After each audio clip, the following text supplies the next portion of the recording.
Para petani karet di Musirawas mulai gembira karena harga karet beberapa bulan ini menyentuh harga normal yaitu Rp9.000 per kilogramnya.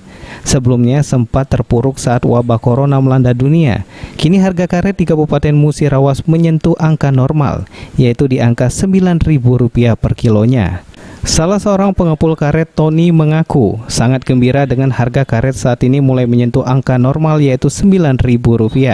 Walaupun pekan ini sempat turun Rp300, namun Tony berharap harga karet saat ini bisa terus naik hingga mencapai angka normal, yaitu Rp10.000 per kilogramnya.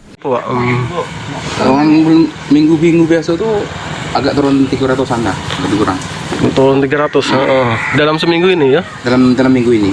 Kalau harga 9.000 itu cukup dah itu mendingan apa? Mendingan ya? Mendingan daripada harga-harga yang awal Covid itu. Awal Covid. Berapa awal Covid? Awal Covid kemungkinan 6.000-an.